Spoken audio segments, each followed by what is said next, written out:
tão precioso, né? Abril é o mês de prevenção e combate à cegueira. E a campanha, conhecida como Abril Marrom, reforça esse alerta, né? Para você ter uma ideia, segundo dados da Organização Mundial da Saúde, as principais causas de cegueiras evitáveis no Brasil são doenças até muito comuns, como a catarata e o glaucoma. Assunto para a gente entender agora, tá? A hora do quadro Só Saúde. Só Saúde, oferecimento. Laboratório Análises, agora também na Rui Carneiro. Muito bem, para falar sobre esse assunto, saúde dos olhos, saúde da visão, eu recebo o doutor Eduardo Dália, que é oftalmologista. Falei certinho, doutor, o sobrenome? Dália. Eduardo Dália. Eu sempre me confundo. Dessa vez a gente não conseguiu conversar nos bastidores, mas é Eduardo Dália. Agora tá certinho. Seja bem-vindo, viu? Obrigado, Bruna. Obrigado ao convite. Sempre muito bom estar aqui na Manhã TV Correio. Muito bem, você que está aí, ó, do outro lado da tela, pode ficar mais próximo, mais próxima da gente, participando do quadro Só Saúde, como? Enviando perguntas para o nosso WhatsApp, 991050400, ou através do nosso Instagram, o @CorreioTV, o que for mais fácil para você, a gente vai trazendo por aqui, tá? Você pode trazer um relato, suas dúvidas, saúde da visão, com foco também na cegueira, tá? Então vai mandando aí suas perguntas pra gente. Eu quero começar o nosso bate-papo com um dado bem importante. Preste atenção, a estimativa é de que até 2050 a população de pessoas cegas ou com algum tipo de problema moderado ou severo de deficiência visual será de 535 milhões no mundo. Em apenas 30 anos. Será o dobro do número que nós temos hoje. Então, assim, é um dado preocupante, né, doutor? Existem causas, motivos para que isso aconteça nos próximos anos? Com certeza, Bruna. Isso é um dado, até um dado brasileiro do IBGE, que existe 6,5 milhões de pessoas com deficiência visual. E dentre esses 6,5 milhões, 500 mil são teoricamente cegos. Isso é um dado preocupante que é muito importante dizer que a maioria desses casos pode evoluir de uma forma extremamente boa se tiver um acompanhamento adequado com o médico oftalmologista. Entendi. Então, independente de qual seja, né, a causa aí que pode levar à cegueira, que é o assunto que a gente está trazendo hoje, a campanha Abril Marrom, tem até um lacinho aqui na nossa tela para enfatizar isso. Independente da causa, né, doutor, é importante investigar e tratar corretamente, né? Com certeza. Existem muitas causas genéticas ou alguma coisa desse tipo, que não existe determinados tipos de tratamento que vai ser eficaz. Mas a maioria das causas são evitáveis, são tratáveis, e isso aí tem um benefício importante para aquela família, para aquele paciente. Com certeza, de acordo com a OMS, 80% dos casos de deficiência visual podem ser prevenidos ou tratados. De que forma acontece? Primeiro essa prevenção, doutor, e depois esse tratamento. Na verdade, a causa mais comum hoje em dia são os erros refracionais não corrigidos. O que são isso? Simplesmente a receita do óculos. Aquela consulta com o oftalmologista, que aquela pessoa ali passou a infância, passou um tempo sem ter um desenvolvimento adequado da visão e só o óculos resolve. Passando para as doenças oculares, a causa mais comum é a catarata. Mas existe associada à catarata, tem um glaucoma, tem a retinopatia diabética, que é uma causa de cegueira bastante importante. Temos também as doenças retinianas. É um arsenal de doenças que a gente tem que pode ser muito bem tratado com a consulta com o seu médico oftalmologista. Sim, a gente já está recebendo várias perguntas aqui no WhatsApp do Mulher Demais.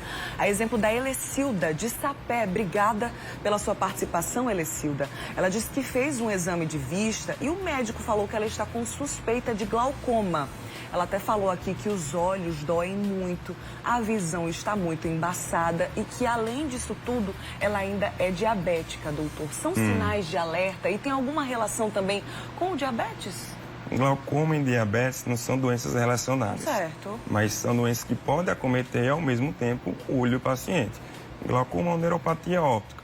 É uma doença que, na maciça maioria das vezes, é ocasionada por um aumento da pressão intraocular que vai matando ao pouco o nervo óptico do olho.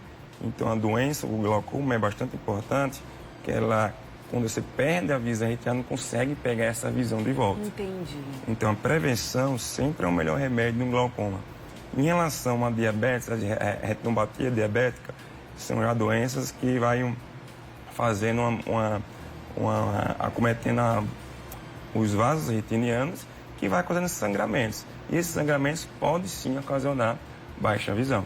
Ainda falando sobre a pergunta aqui da nossa telespectadora, né? Ela disse que é uma suspeita.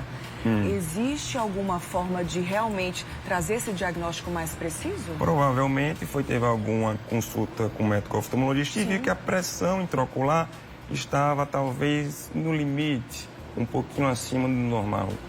Para esses casos é importante fazer alguns exames complementares para saber se já tem dano à estrutura do nervo óptico desses pacientes. Se sim, e a pressão intraocular continua aumentando, existem alguns colírios e hipotensores que normalizam a pressão e o paciente não vai ter problema no futuro. Entendi. Ainda falando sobre o glaucoma, né, já que é uma doença, que é uma das causas, então, né, da cegueira, existe alguma forma assim, se o paciente já tem o glaucoma diagnosticado, começou a perder essa visão ou já tem essa perda total da visão, alguma cirurgia pode reverter ou não, doutor? Cirurgia, sim. Cirurgia, sim, em glaucoma é indicado quando a gente não está conseguindo manter a pressão intraocular no nível basal, no nível de controle. E existe um arsenal terapêutico, que é as cirurgias fistulizantes, que a gente chama para normalizar o nível de pressão intraocular. Existem as cirurgias, mas já guardadas já para uma falha terapêutica com os colírios. Certinho. Mais uma pergunta da Silvia, ainda sobre glaucoma. Ela disse que tem um filho que assiste televisão bem em cima, para mexer no celular também, bem em cima. Ela quer saber se isso pode prejudicar ainda mais a visão dele e o que fazer, né, para ele afastar essa televisão, para ele conseguir enxergar mesmo de longe, doutor. Essa associação com aproximação de telas com glaucoma, isso não existe, entendeu? O que pode acontecer, o que está acontecendo com o filho, a telespectadora, é algum erro refracional, algum erro ali, talvez uma miopia, que ele prefere aproximar a tela para ter uma melhor visualização. Aí isso aí, às vezes, passar para a consulta, para ver como está a saúde ocular, com o médico oftalmologista, às vezes fazendo uma correção desse grau do paciente, ele vai voltar a assistir a televisão numa distância adequada. Mais adequada, né? O Pedro, de Campina Grande, você tá vendo, né? São muitas perguntas. Vai mandando aí a sua também pra gente. 991050400 é o WhatsApp do Mulher Demais. Ele disse que sente um incômodo ao olhar para a luz do celular. Tem hora que ele acorda e também vê as imagens, né, embaçadas. Quer saber se já pode ter aí algum sintoma, alguma falha na visão nesse sentido aí, doutor? Esse sintoma de, hoje em dia, as telas sendo usadas bastante com a luz azul, a luz azul ele tem um fator já irritativo para a superfície ocular, entendeu? Então, existem até alguns óculos hoje em dia que tem um filtrozinho de luz azul. Diminuir o brilho do celular é muito importante, diminuir o brilho ali da tela do computador para aquelas pessoas que trabalham o dia em todo o computador é muito importante para diminuir sintomas irritativos, mas não tem muita relação direta com doença ocular por si só. Essa frequência, né, já que a gente está o tempo inteiro com o celular na mão, com tudo muito conectado, né?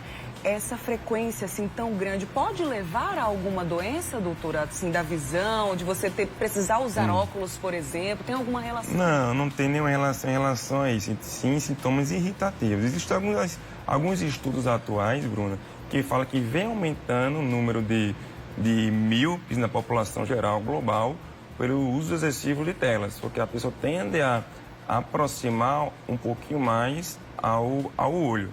Mas são estudos ainda que está sendo fazendo os testes e tudo mais, que essa relação ainda não é bem estabelecida. Certinho. Olha que interessante a dúvida do Valmir. Muito obrigada pela sua participação. Ele disse que o nome dele é Valmir Batista e todo ano ele faz exame para trocar os óculos. Mas o grau está sempre aumentando. Todo ano é desse jeito. O que eu posso fazer para estacionar esse problema? É algo muito comum, né, doutor? É algo muito comum. Eu falo que tem a curva natural da doença. Ali até o olho cresce mais ou menos até os 21, 22, 23 anos. Então, enquanto o olho está crescendo, quem tem miopia, geralmente ele vai ter esse aumento ali até os 22, 23. Depois dos 22, 23 anos, tende a ter uma estabilização do grau, entendeu? Mas aí até essa idade realmente existem sempre os ajustezinhos anuais. Teve até uma telespectadora aqui, são tantas perguntas, eu acabei perdendo a pergunta dela. Ela falando sobre um tipo de suplemento para normalizar esse grau. Tem alguma relação? Suplemento para normalizar o grau inexiste no mercado. O que existe são alguns suplementos para algumas doenças oculares que são eficazes, mas não para estabilizar o grau, mas para doenças retinianas, doenças maculares, alguns suplementos para melhorar a lubrificação do olho, mas não para estabilização do grau. Sempre com indicação do especialista. Com certeza, isso aí tem prescrito com o médico oftalmologista. Certinho. Daqui a pouquinho a gente vai continuar falando sobre esse assunto, inclusive trazendo, né, questionamentos de vocês aí de casa, através do nosso WhatsApp, 991050400 é o nosso WhatsApp. Vamos falar sobre diagnóstico, sobre os avanços no tratamento também. Muita coisa ainda para acontecer no próximo bloco. A gente volta a conversar, viu, doutor? Daqui a pouquinho. A gente segue falando